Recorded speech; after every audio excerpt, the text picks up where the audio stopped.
Hello everybody and welcome to the Contingency Contract Blade Penguin Logistics Tournament. This is day 3 on Desolate Desert. Now today's going to be a bit of an interesting day, I feel. This is covering a lot of, well, I'll just say there's a lot of different tactics that are particularly used on this day. Quite a bunch of different strategies that are being taken into play here. So definitely going to have quite the variety here for you guys to enjoy. But nonetheless, let's go ahead and dive in and take a look at today's map as well as our EX contract modifiers.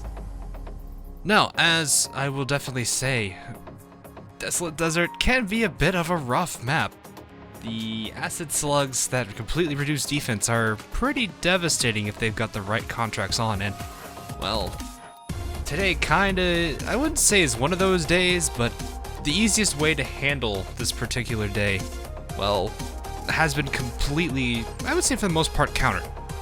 The biggest thing being the tile bans there for sure, knocking out the entirety of the left side pretty much. Also, the triple ground unit cost is also going to be pretty nasty for us to deal with as well. But anyway, let us take a look at our 3 additional EX contracts that we have decided to assign for today. The first one being the 6-star ban. No 6-star operators can be in your party. That is worth 2 risk. This one can be pretty painful, especially for those of you who have really developed a lot of 6-stars and maybe not so much of the other particular rarities. I should say this, it's going to be a pain if you don't have a good substitute for Exia, Silver Ash, or even, well, actually even Thorns now that I think about it, because Silver Ash and Thorns are kind of, I wouldn't say they go hand in hand, but both of them are pretty good powerhouse guards there for sure. So not having a good substitute for those particular ones is going to hurt quite a bit here, as well as losing Saria, one of the lovely healing defenders. I guess if you have Neural, you'll probably be okay. But still, you need to have some kind of replacements for those if you plan to take on this particular tag. Next up is Faction Loyalty. This one's a little bit of an easy one. For the most part, it's not going to be that difficult for people to get this one. It basically is just 3 operators need to be in your party, and they have to belong to a particular faction. So it can be Penguin Logistics, it can be Ryan Lab, it can be Lungman. We also are allowing Rhodes Island, which is like a general catch-all, which is why I think it's going to be pretty easy to obtain this tag. Not going to be much of a difficulty for anyone to really pick up here. The last one of our particular contracts is Rollout. Basically, this one is saying that you need to have Lancet 2, Castle 3, and Thermal EX. They must be all 3 be in your party and deployed at least once. Now, I can definitely see some pretty good uses for some of these characters, but the bigger problem is going to be the fact that once they're in and you take them out, that redeploy time is going to be definitely working against you.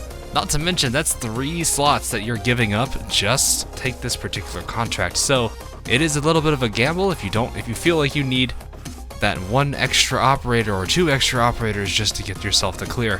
Rollout may be a major hurdle for you to continue onward with.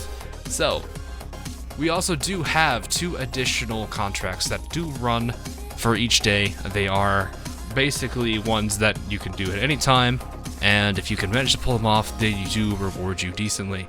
The first and easiest one of the 2 is going to be Ain't No Rest for the Wicked, which means that doctors will have to be playing at ×2 speed at all times. They cannot pause, and they have to spend very small amount of time, the bullet time mechanic, which is pretty much when you select a character, you're getting ready to deploy them, all that kind of particular slowdown bits, they need to be minimizing the amount of time that they are in those, otherwise they will lose that particular 2-point contract there. The last one is the One and Only.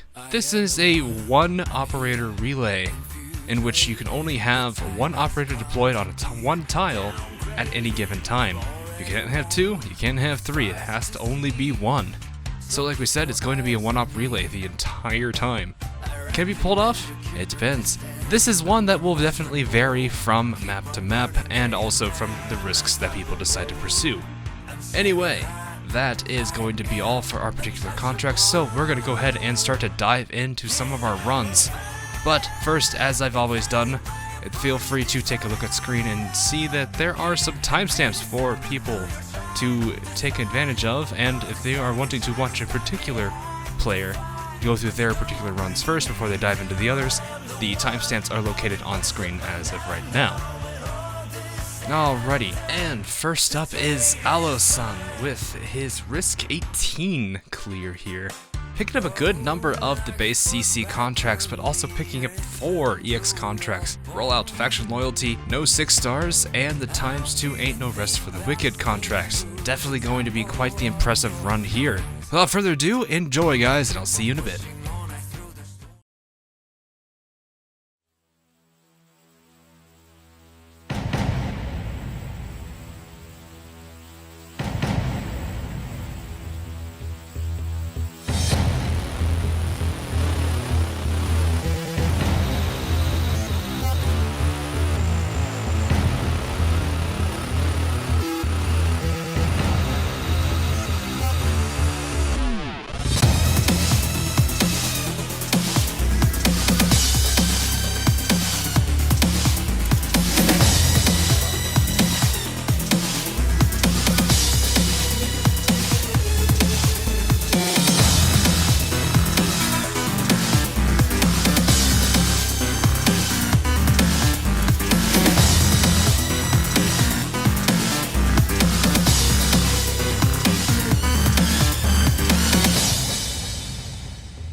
Yeah, I will definitely say it is nice to actually see Meteor, Vermeil, and I think his name is Jay. I always tend to get a little iffy on his name. Nonetheless, good to see those 3 particular characters in action, and it was actually kind of nice to see them. I don't think I've actually really seen them used outside of a few like short little videos where people have whatever they have for starter characters.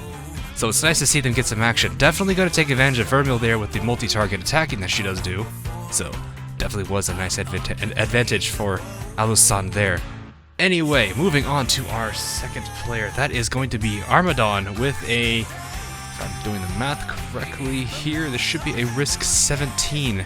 Picking up a good number of the base CC contracts, but this time only getting Faction Loyalty, Rollout, and Ain't No Rest for the Wicked. Not a bad run itself, so without further ado, go ahead and enjoy, and I'll see you guys in a few.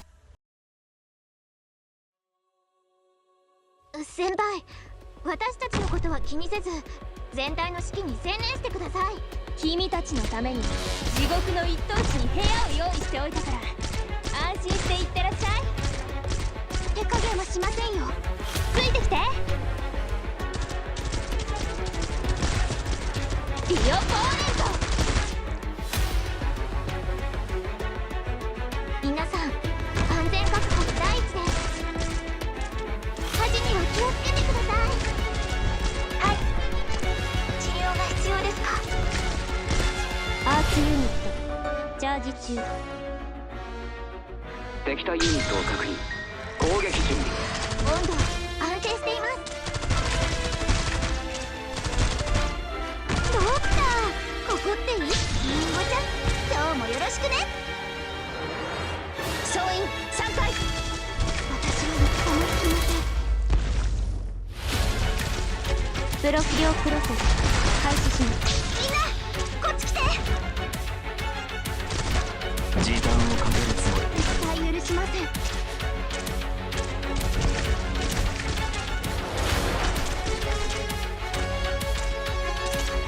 みんなこっち来て。エネルギーショックスタンバイ。手加減不要コーネント。了解いたしました。いい場所ね。分かる。動き回る。そうすればお互い手間が省ける。火事には気をつけてください。本気で行くよ。アップルパイ。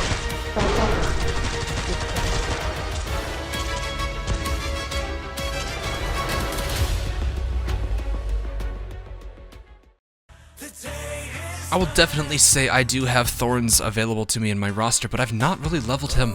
I've been meaning to do it because, well, he's a pretty dang good operator, but nonetheless, taking advantage of Thorns there alongside with Gravel, and getting the robots there for some, well, pretty decent slug fodder there.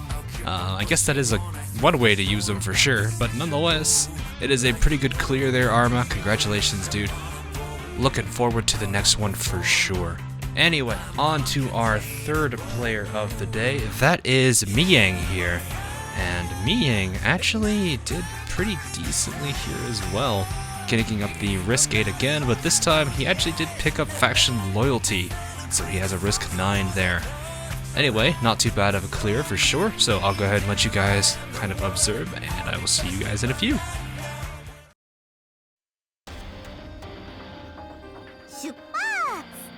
ドクター、ここっていい景色だね。ちょっと乱暴だけど、硬い金属とかシェルターを切り裂くのが好きなんだ。本気で行くよ。貴様の生死は私が決める。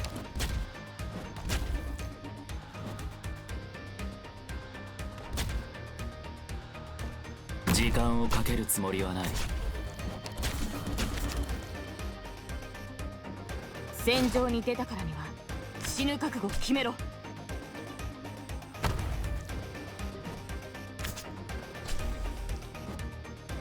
繁栄か、あるいは滅びか。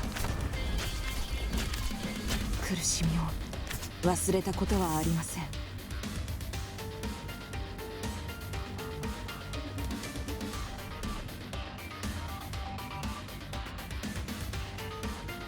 ちょっと乱暴だけど、硬い金属とかシェルターを切り裂くのが好きなんだ。戦場に出たからには死ぬ覚悟を決めろ。こんなの悲しいです。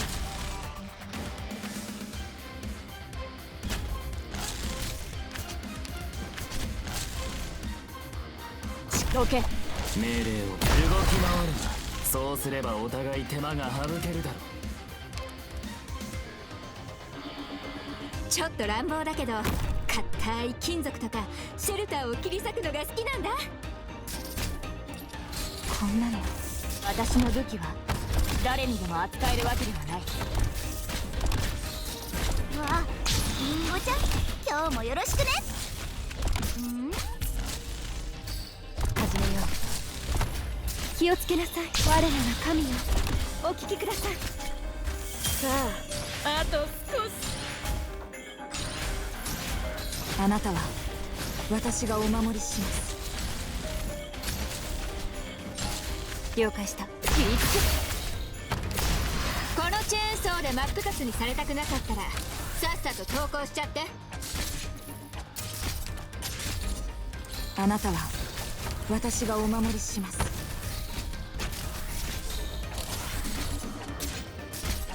命令を。動き回るな。そうすればお互い手間が省けるだろう。前に進むぞ。君にできるかな。すぐに終わる。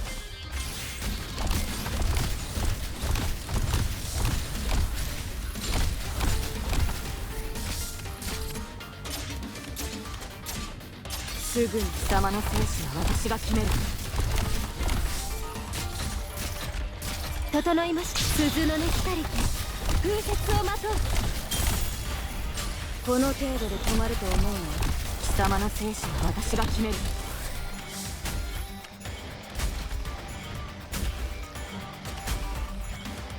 初期化完了しま整いました。この程度で止まると思うの。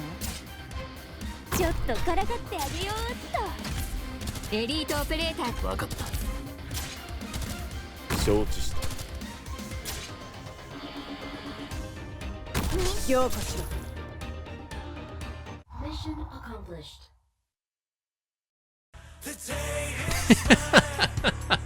Can I just point out the lovely little Myrtle spin there, as well as the Texas foiling there for sure.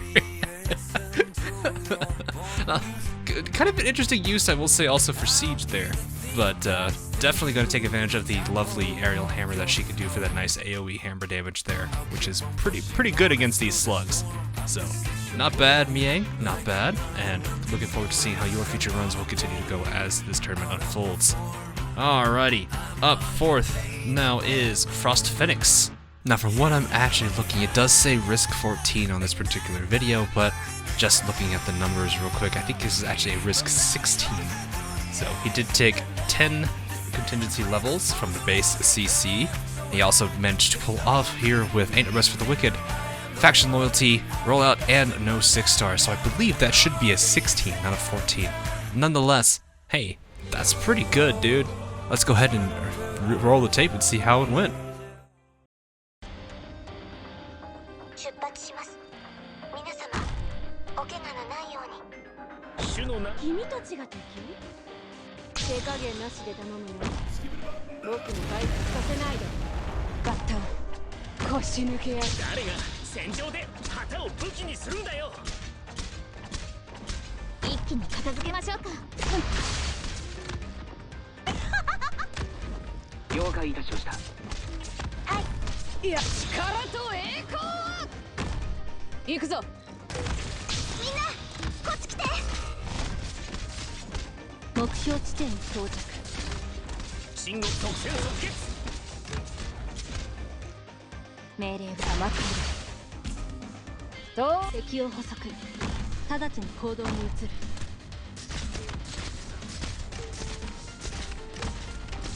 集中砲火。君にできるかな。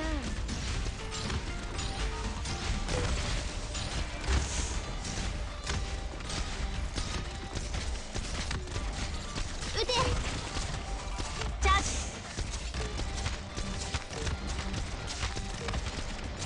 ちょっと無駄無駄。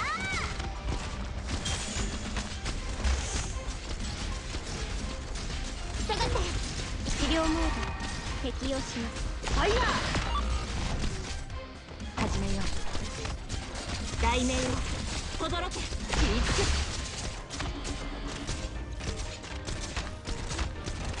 下がって。信号これで分かったでしょ。腰抜け野郎が。題名を発射。下がって。ビビってんじゃね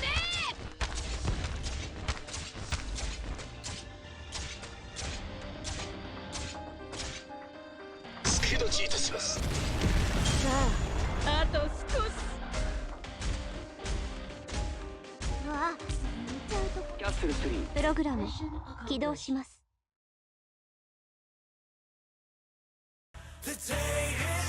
Oh man, it's nice to see Firewatch on this particular run too. I guess it actually did work out well. That S2 though, holy crap, that very last call she made in, that actually made a huge difference there for all the red slugs that you had to deal with there. So, hey man, awesome run. Keep it up, dude. Looking forward to seeing how the next few runs are gonna go for you.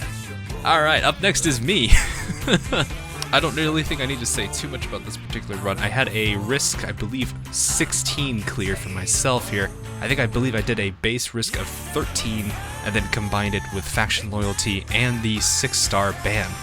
I'm not really too fond of the Ain't No Rest for the Wicked contract itself, but it is definitely one that could be used for sure. But in this particular run, I decided to stick with just risk 16, and whew, this is gonna be a particular show for you guys to watch. So anyway, I'm gonna shut up now and let you guys enjoy this one. So see you in a few.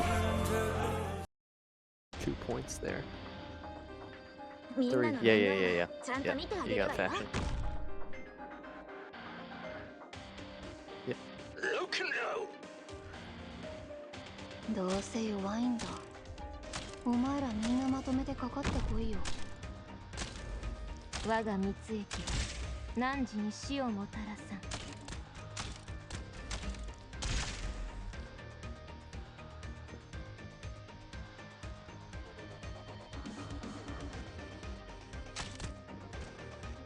強い幻覚が見えるかしら。 Your viewers will be like, Ree, what is this? これでよし。 You can't do that. 今度こそ自分の力を証明してみせます。我が蜜液が汝に死をもたらさん。治療プロセス開始します。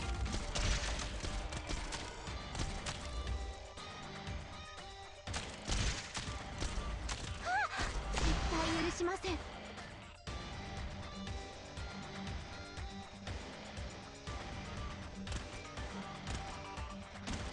こにいたのね。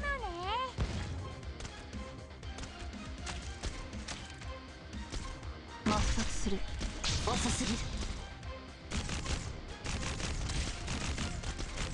我が蜜液が汝に死をもたらさ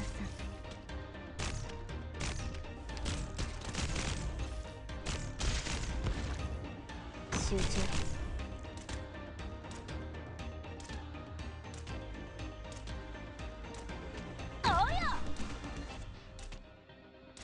この毒はゆっくりとあなた方の命を蝕みますのよ。ちゃんと治すから。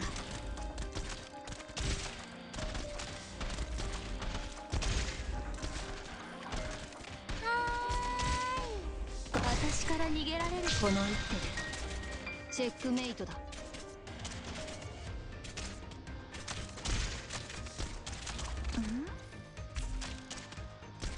技でこの毒はゆっくりとあなた方の命を蝕みますのよ。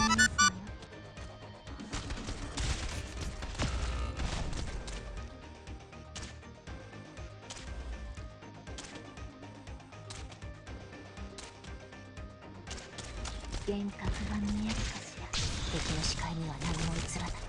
心配無用よ。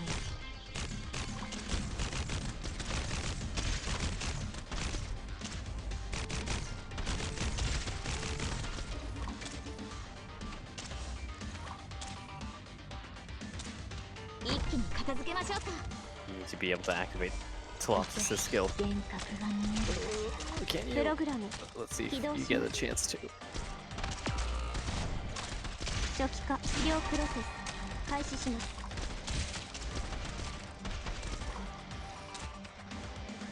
ポイズンい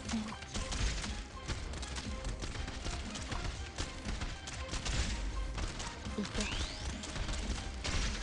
待機中影もしませんよ。おやすこの毒はゆっくりとあなた方の命を蝕みますのよ。簡単だ。いい場所ね。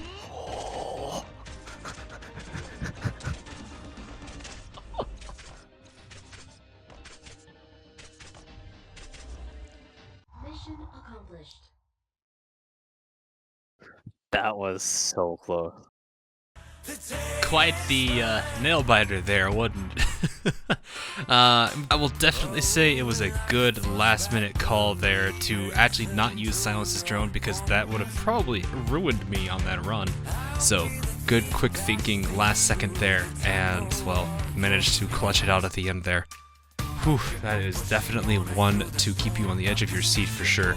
And I think Arma's reaction actually was pretty... I feel like a lot of people are probably in a very similar situation as Arma for that particular ending there.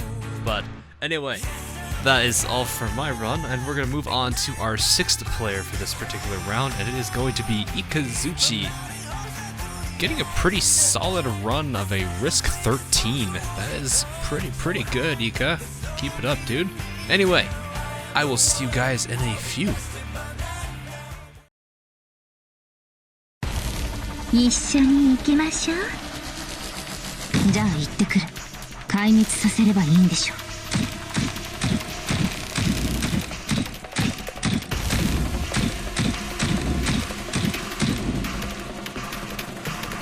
了解。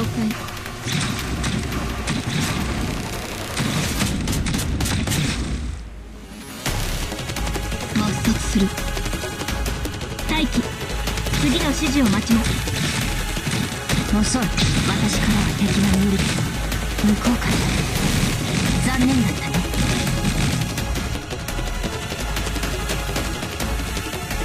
敵よ。アーツユニットチャージ中。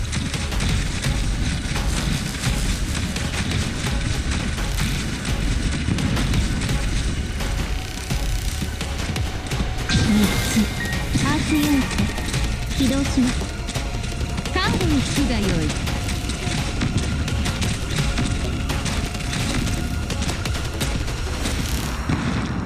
指示はあるかしら。用意破壊する。ここ私からは敵が見えるけど向こうからは残念だったね。みんな助けに来たよ。万物を滅ぼせ除教皇よ。遅い。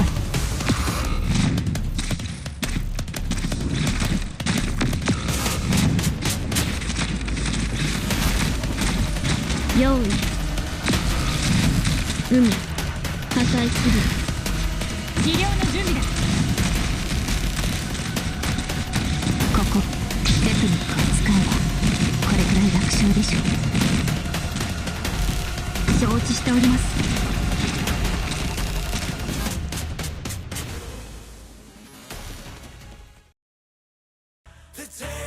Definitely was surprising to see how effective Shirayuki was at the end there, especially against the red slugs in particular. Good amount of damage done by her actually did pretty much secure that for the most part, but nice save there at the end with Plume, the 3-star Vanguard. They definitely can come in clutch when you need them to, you just gotta know when to put them in. So, good save there, and congrats on the lovely win there. Keep it up, bud. Anyway, up next is Uwu with his particular run here. Now, Uwu did I think this is a risk 14. Picking up a nice base risk of 12 and adding on to his risk numbers with faction loyalty and rollout. So, gonna be interested to see how he handles rollout for sure, but nonetheless, let's go ahead and watch his run, and I'll see you guys in a bit.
Another very close call there at the end.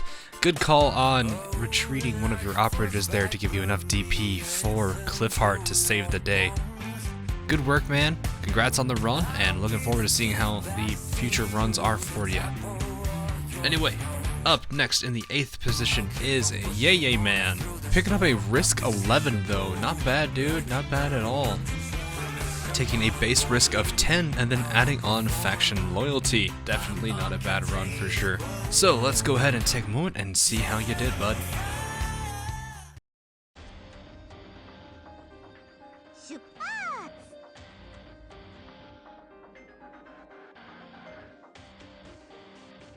ついてきて。奴らが災いを生み出し、戦争を引き起こした元凶なのだ。ディオポーネント。迎撃開始。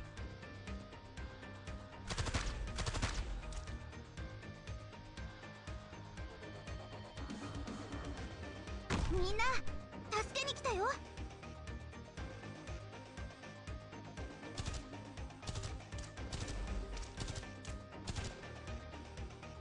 主の名を掲げ、この旗の下へ集え。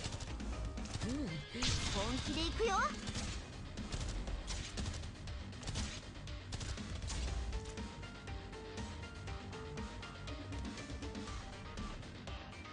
悪くない位置取りだね。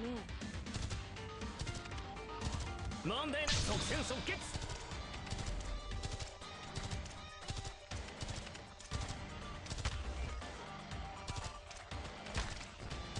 ロックンロール。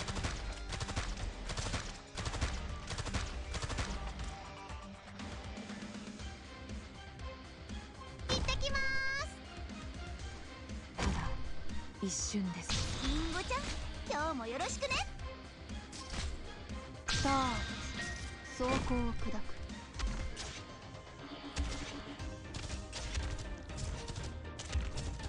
聞こえてるよ。行け信号いや悪いね。僕は別に信徒じゃないよ。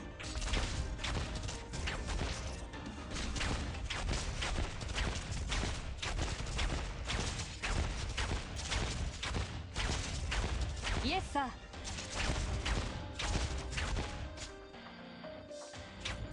いはい、ここでたっぷり休ませてもらうわ。カップルパイ。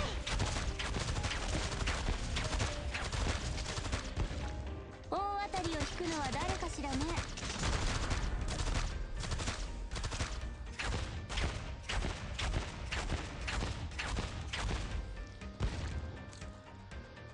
了解。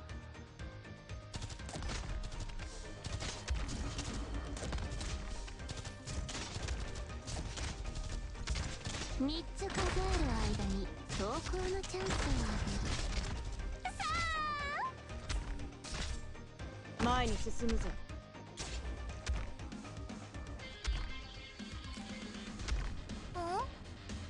さあ、あと少し。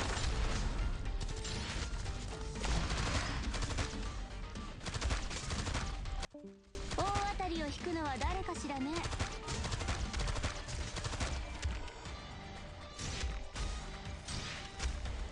聞こえてるよ。いけー。誰もサプライズ好きだから好きに選んでね。始めましょう。悲しい。何か考えがある。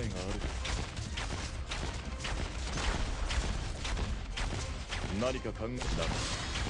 己が存在を自らに大当たりを引くのは誰かしらね。ほら頑張れ。もうちょっとで僕に勝てるかもしれないな。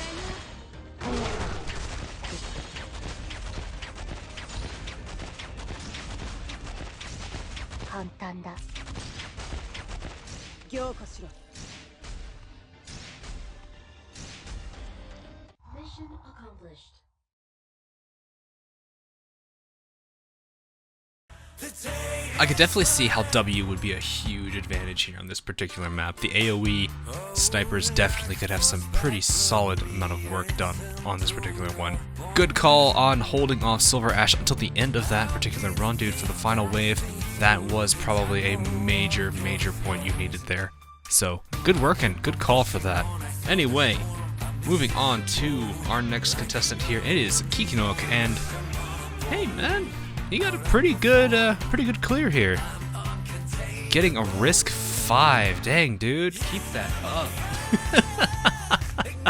This is not by any means a very beginner-friendly map for sure. And getting a risk 5 alone there that's impressive, dude. Keep it up. Anyway, let's go ahead and take some time here to watch the replay. I'll see you guys in a few. みんな行きますよ。相手のターゲットは誰かな。全部片付ければいいでしょ。そんな簡単じゃない？めんどいわね。ここです。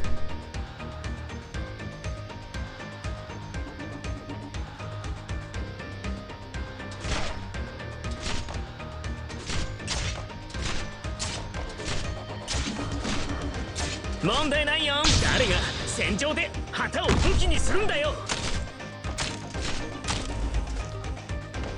任せて。こっそりこそこそ。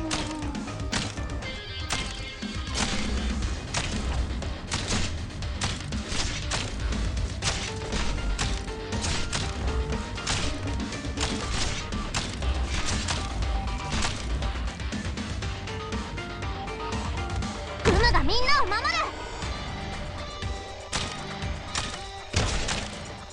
おいしいもの食べよう。治療の準備だ。元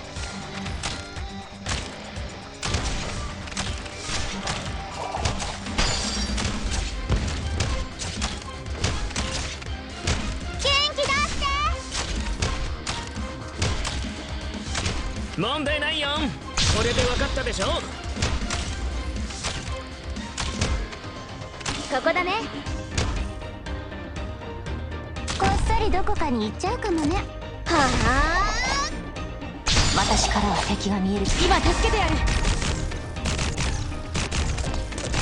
クムにやらせて。3つ数える間に投稿のチャンスをあげる。さあ。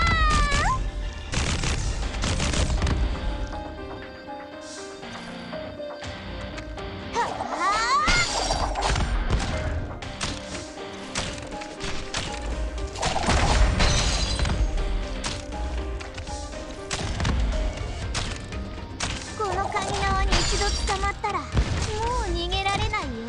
いや悪いね。僕は別に信徒じゃないよ。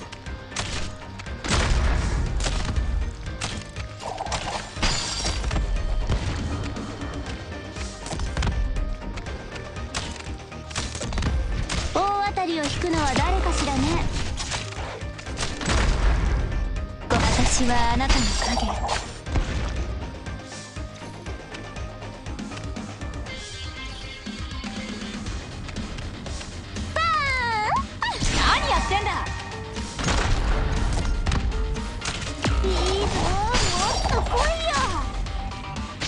私が行くんだ。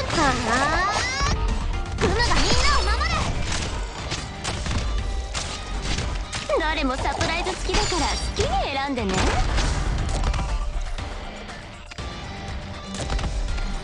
信号は安定。即戦即決。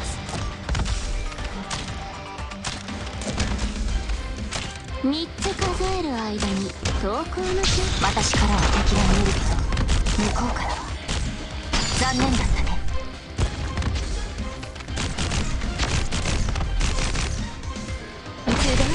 我が同胞たちよ。大当たりを引くのは誰かしらね。ちょっとからかってあげようっと。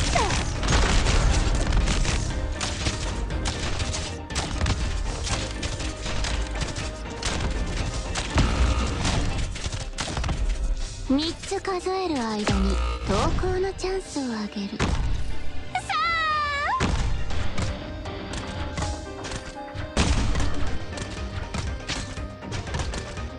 この毒はゆっくりとあなた方の命を蝕みますのよ。 Mission accomplished.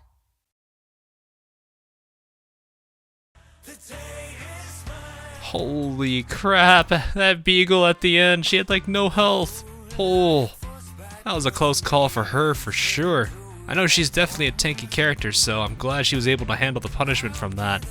It's a bit of a bummer that you weren't able to really get to take full utilization of Gitano there. I can imagine that if she had S2 on, that would have been a really solid use of her there for sure. Good to also see you using shifts, dude, as well to move those particular crabs around. Good work, dude. Nice job. Keep it up. Unfortunately, Kyoshi did have some technical issues and was not able to get us a recording for this particular day. He did send a screenshot though, so we do at least have something for him here. He did get a risk 10 for us to work with here. Now, I do see enough operators for faction loyalty, so I will go ahead and give him that extra point there, giving him a nice risk 11 clear for the day. Not bad, Kyoshi. Keep it up, bud. Looking forward to see how your next runs go in the next upcoming days. And unfortunately, Jen is still kind of a little bit too busy with his own personal time conflictions to really dive into CC at the current time, but I will go ahead and say he is joining us on day 5, so look forward to him joining the fray with us once we get to day 5. That is going to be all for day 3, everyone. Hope you guys enjoyed. It was definitely some interesting experiences, and really just a lot of different strategies were utilized in this particular day. It was kind of nice to see it, honestly. Looking forward to seeing more of that in the near future. But what I will also say now is we do have a handful of accolades to give out. Now, I'm going to go ahead and say that our first accolade will be the unique operator for that particular run. We actually had a good few players actually earn this one this time around. The first one being Frost Phoenix with the use of Firewatch. Firewatch's nukes there definitely paid off on those big clusters of enemies there, doing some massive damage and taking a good number of them out for sure. Definitely good to see her doing some serious work on that particular run. So congrats on that one, dude, and keep it up. Next one goes to Alosun for his use of, well, he's got 3 operators that I actually did not see, I think, across most of the playthroughs here, and that was Meteor, Vermeil, and Jay. Dang, 3 operators. Definitely some solid work there. Jay doing some pretty good work at holding off the crab. Meteor doing that defense break to kind of get a little bit more damage in against the crab and the few other characters coming in from the bottom spawn. And Vermeil with her double attack managing to help hold the right side of the screen from the never-ending waves of slugs for sure. Good to see that good variety of characters that really just don't get that much time out. I mean, okay, maybe Jay gets some, but Vermeil and Meteor not getting much from, well, I mean, we do have a lot of sniper characters and a lot of really solid ones to boot at that.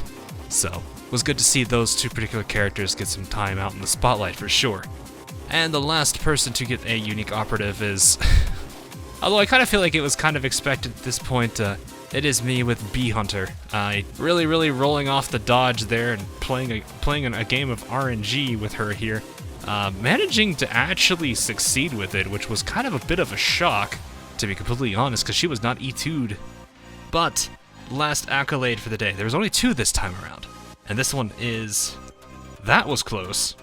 Pretty sure you can kind of figure out what this one's supposed to mean. Basically, we had a lot of runs that were really close, but there were 2 that were extremely close.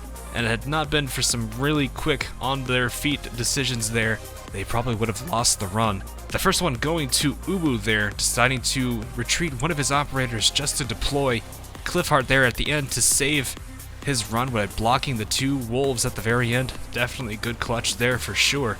Good quick thinking there, man. Congratulations on that particular accolade. The second one also kind of goes to me, although I think it was kind of obvious, considering Arma's reaction at the end of my particular run for sure. Definitely kind of gave that away. My last second decision to not deploy the silence drone to save myself the DP to potentially actually get gravel out there to block that one wolf. Whew, that was definitely a run to keep you on your seat. So definitely some really solid endings there for sure. Some pretty, well, less, I would say there's a lot of also less scuffed runs to say the least. But nonetheless, a win is a win, and that is kind of what matters in these particular events. So, congratulations to all of the players that managed to get some accolades there. Looking forward to seeing how you continue to play throughout the tournament. And that is going to be all for day 3. Hope you guys enjoyed. Tomorrow, day 4 is going to be Pyrite Gorge, which, oh boy, the infamous, well, DPS check map, to say the least. Got some interesting EX contracts for that one, so we'll see how that unfolds in the near future. But until then, hope you guys enjoyed. I will see you guys all again real soon.